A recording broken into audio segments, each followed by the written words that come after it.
Good morning, everybody. Hope you're having a wonderful weekend. Today I'm going to show you how to weave using a branch.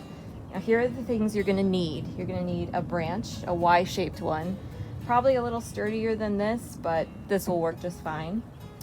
A needle, a pretty big one, scissors, a fork, and a lot of yarn. So let's get started.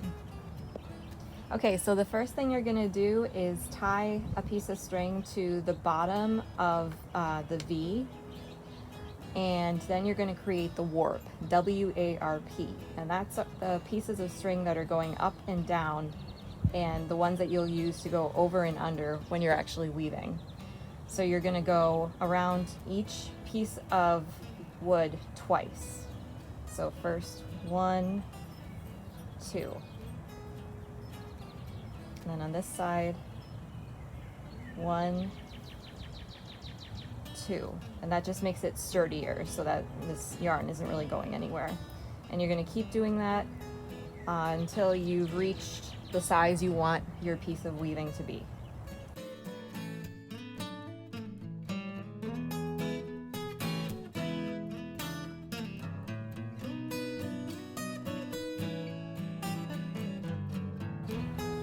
Alright, so when you made it as long as you want your weaving project to be, you're going to cut a piece,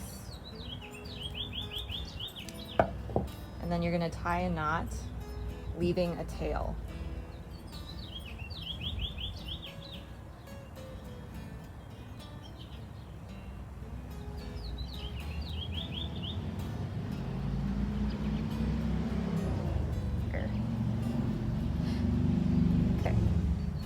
Probably not this long, probably a little shorter.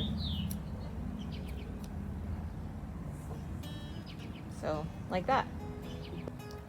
So next you're going to cut a different piece of yarn, about a yard's length, and you're going to tie a knot with one end to one of the strings of your warp. And it's going to be the back side of your project. So if this is the front side of your project, this is the part that's going to show. Tie your knot on the back so there's kind of a tail, and then you're actually going to start weaving, and this is where you're going to go over, under, over, under. Just a really simple basic weave. So you're kind of sewing at this point, but it'll be more like weaving as you get further on.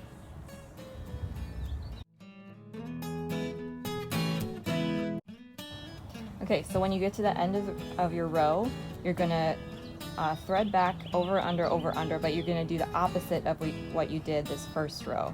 So you can see this string is going over, so I'm going to go under. And you're going to want to leave it kind of slack. You don't want it to be super tight. And then you're just going to go back that entire row.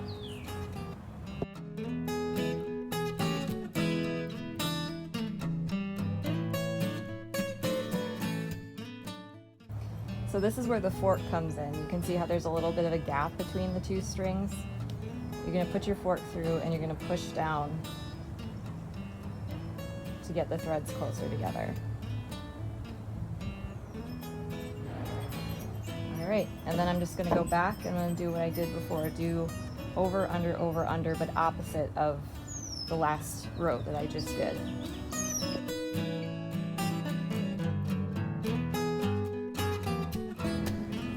Alright, so at this point I finished a few rows of my weft, W-E-F-T, and that's the part that goes back and forth like this.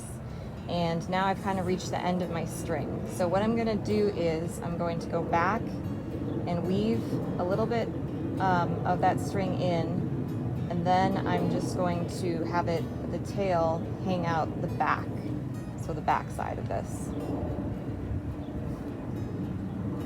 For right now, I'm just going to leave it there. And then I'm going to take my new string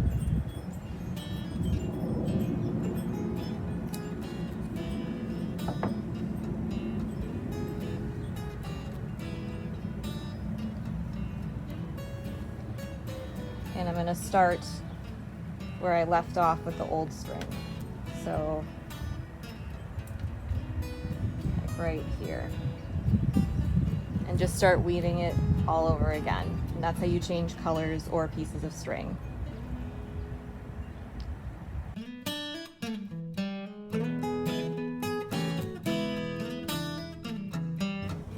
So after you've been weaving for a while, you'll get to a point where the bottom of the V gets really tight and you can't fit your thread through there anymore.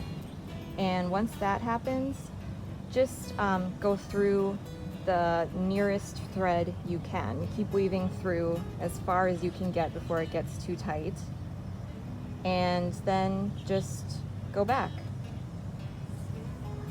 So as you finish this, as you start to finish the project, you're going to get smaller and smaller rows as the V gets tight again, and that's okay. That's just the way it goes.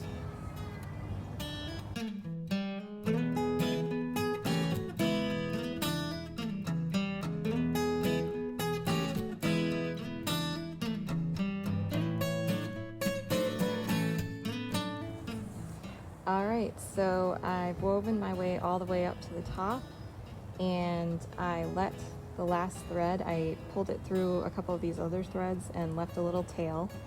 And the last part is just cutting these tails so that they don't show when you're displaying your project. And really you can do anything you want with this. You can leave tassels or fringe, you can put feathers or beads in it, or you can just leave it like this, which is what I kind of like to do.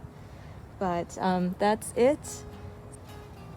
Thanks everybody for watching. Take care, love your library, and be safe.